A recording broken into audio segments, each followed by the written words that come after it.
Assalamualaikum. Kali ini kita akan membahas analisis kebangkrutan dengan model bond rating atau pemeringkatan obligasi. Dalam pembahasan kali ini, saya berasumsi bahwa Anda sekalian sudah menonton beberapa video sebelumnya. Yang pertama adalah Altman Z-score, rasio solvabilitas, 10 rasio penting, EBIT dan EBITDA. Rating ini penting dalam beberapa konteks. Pertama adalah kreditor. Kreditor akan tahu kualitas dari peminjam atau debitur, kemudian sebagai antisipasi risiko, dan perhitungan biaya modal bagi peminjam. Bagi investor, mereka tahu kualitas investasi pada perusahaan yang akan dimiliki sahamnya atau dimiliki obligasinya, dan untuk perhitungan risk and return. Yang terakhir, operasional internal, manajemen tahu kualitas risiko, dan karena risikonya diketahui, maka mereka bisa menetapkan mitigasi dari risiko tersebut. Obligasi pada dasarnya adalah suatu surat utang yang memerlukan peringkat tertentu.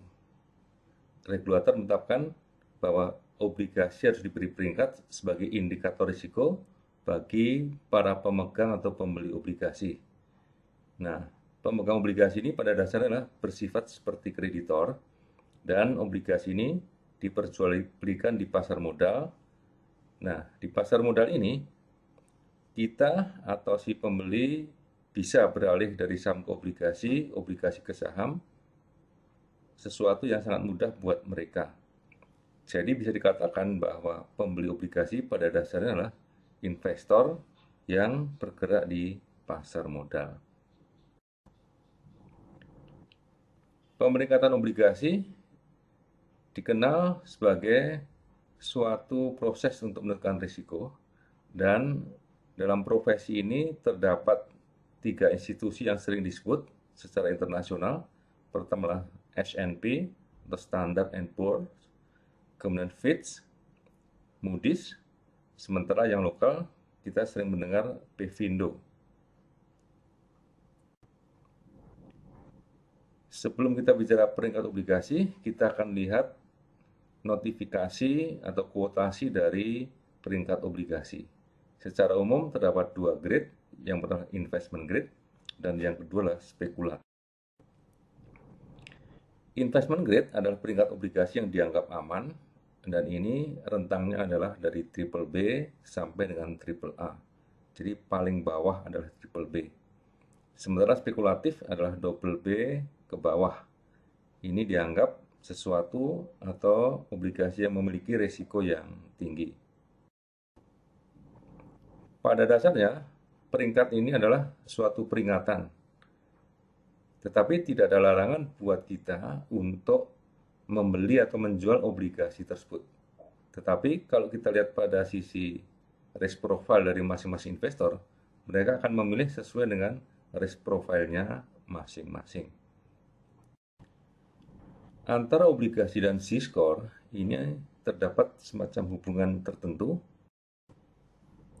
Jadi Altman sebagai penemu Z-score membuat semacam modifikasi atau semacam transisi dari rating ke Z-score atau sebaliknya. Jadi idenya adalah dari Z-score dikonversi menjadi rating yang biasa dikenal.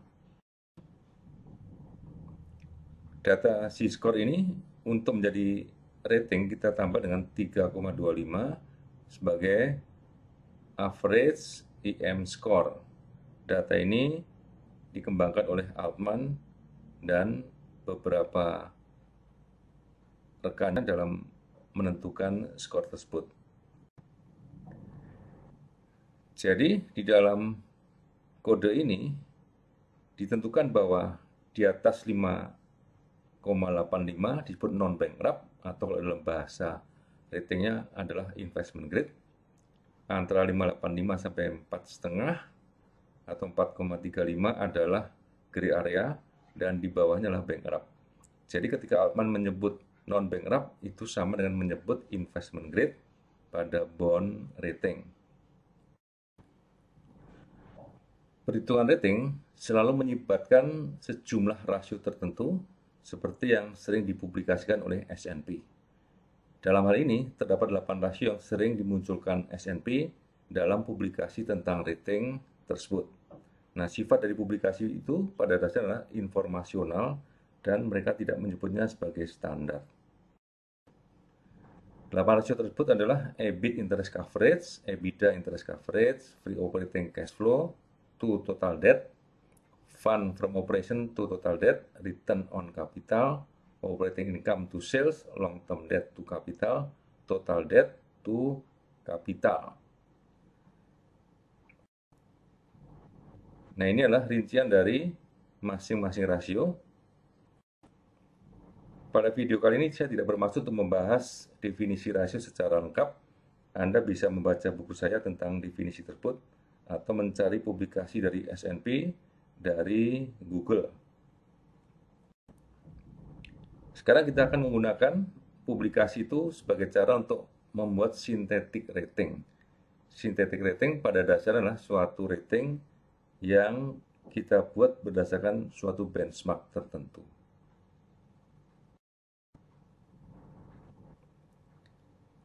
Jadi, ada beberapa cara untuk itu. Pertama adalah menggunakan seluruhnya 8 rasio, seperti yang nanti akan kita bahas. Yang kedua adalah menggunakan satu atau sebagian rasio saja, seperti yang sering dicontohkan oleh Damodaran.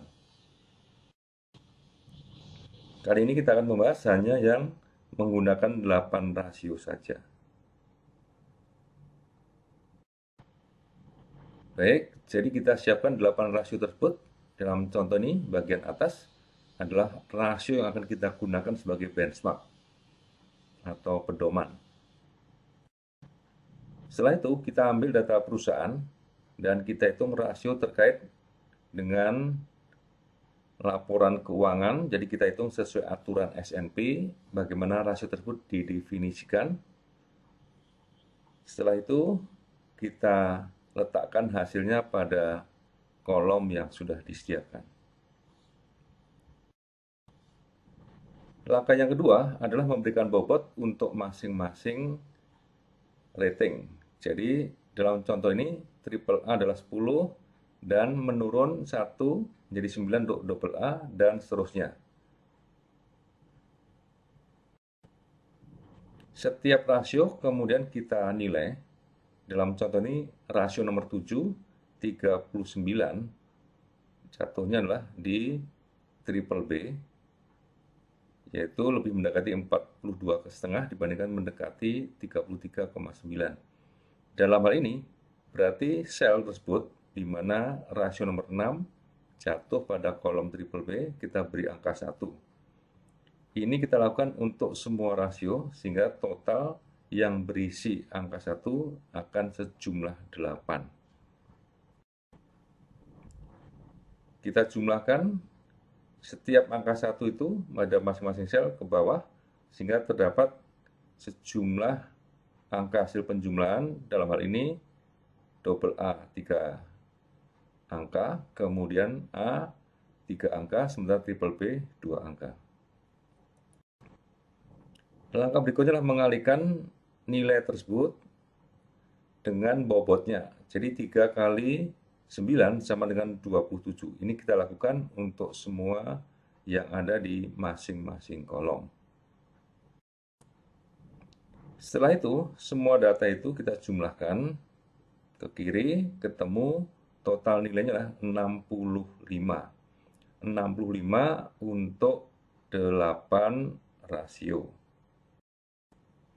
Kalau dihitung rata-ratanya, maka di sini diketemukan 8,13.